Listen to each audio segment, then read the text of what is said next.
Hello friends, जय माता दी, राधे राधे, जय श्री राम। आज 2 अक्टूबर है, तो आज गांधी जी का जन्मदिन भी है और दशहरा भी है। तो दोनों चीज़ है, दशहरा भी है और गांधी जी का जन्म तिथि भी है। तो दोनों हम लोग मना रहे हैं और आप लोग भी मना रहे होंगे। तो सबसे पहले मैं दुर्गा जी का परिचय देती हूँ, दुर्गा पूजा का। तो दुर्गा पूजा को दशहरा भी कहते हैं, विजयदशमी भी कहते हैं और नवरात्र पूजा भी कहते हैं। यह हिंदुओं का एक प्रसिद्ध त्यौहार है। यह पर्व उत्तर प्रदेश, बिहार और बंगाल में बड़ी धूमधाम से मनाया जाता है। बंगाल में तो कुछ ज़्यादा ही बहुत ही उत्सव से मनाया जाता है, बहुत धूमधाम से बंगाल में मनाया जाता है। दुर्गा पूजा की पौराणिक कथाएं बहुत भिन्न भिन्न भागों में प्रचलित है। दुर्गा पूजा कब मनाया जाता है? आश्विन के शुक्ल पक्ष के आरंभ में कलश स्थापना होता है और उस दिन से पूजा आरंभ होती है। यह पूजा दशमी तक चलती है। सप्तमी, अष्टमी और नवमी को बड़ी धूमधाम से पूजा की जाती है। नवमी तक दुर्गा सप्तमी का पाठ होता है। आपके यहाँ भी होता होगा, सब लोग के यहाँ होता है। दशमी को ये दुर्गा पूजा हिंदुओं का एक बहुत ही प्रसिद्ध और पवित्र पर्व है ना। इस पर्व में भगवान राम जी ने दुर्गा की पूजा की थी और उन्हें दुर्गा माँ की सहायता से विजय प्राप्त भी हुई थी।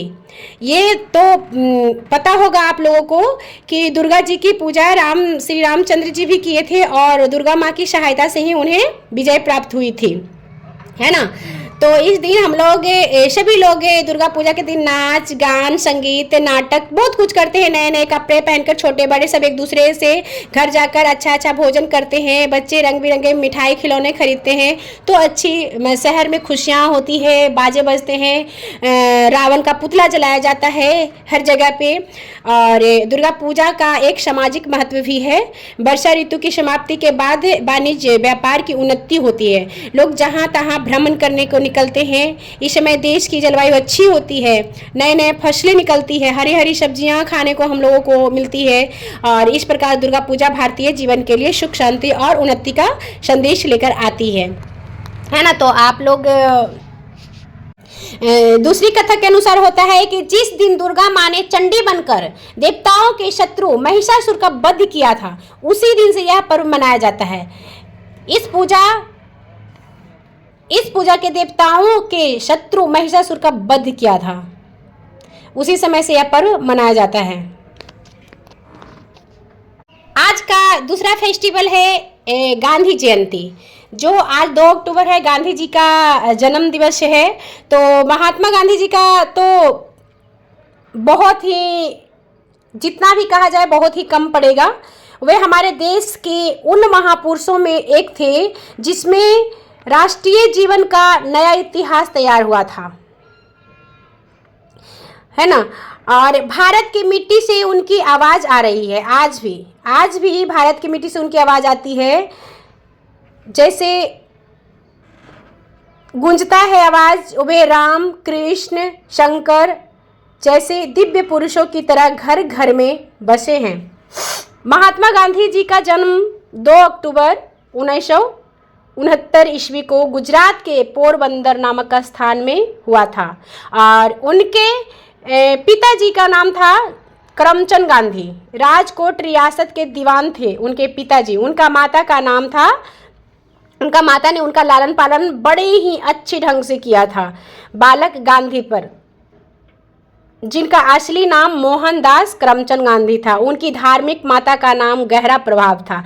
वे आगे चलकर गांधी जी नाम से प्रसिद्ध हुए थे। गांधी जी का नाम कितना बड़ा था और वो गांधी जी के नाम से प्रसिद्ध हो गए थे। उनकी शिक्षा गांव के एक विद्यालय में शुरू हुई थी। सन 1887 में उन्होंने एंट्रेंस की परीक्षा पास की थी। एक बार गांधी जी मुकदमा में के काम से दक्षिण अफ्रीका गए थे। वहां उन्हें बड़ी बड़ी मुसीबतों का सामना करना पड़ा था। गांधी जी फिर लौटे थे। सन 1914 ईस्वी में भारत लौटे थे। उन्होंने देश की गरीबी और गुलामी देखी, अंग्रेजों के अत्याचार देखे और उनका मनमाना शासन देखा। उनकी आंखें खुली और उन्होंने देश सेवा के लिए प्रण ले लिया। देश को अंग्रेजों से आज़ाद कराने की प्रतिज्ञा की और तब जुट देश का सब जुट होकर कोशिश किए, सब खुलकर विरोध करने लगे, अंग्रेज़ों के अत्याचारों का खुलकर विरोध करने लगे। तो उन्होंने चंपारण में उन्होंने अंग्रेज़ों के विरुद्ध पहला सत्याग्रह आंदोलन छेड़ा था। देश को आज़ाद कराने वाले राष्ट्रपिता बापू को देश के ही एक के अभागे नाथूराम गोडसे ने 30 जनवरी 1948 को शाम में पिस्तौल चलाकर मार डाला था। सारी मानवता का नेता उठ गया, हम अनाथ हो गए, लेकिन गांधी जी की जय आज भी हमारे प्राणों में नया जोश और उत्साह भरता है। आज बापूजी की कहानी युग युग की कहानी बनकर रह गए, वे मरकर भी अमर हैं। जय हिंद, जय भारत।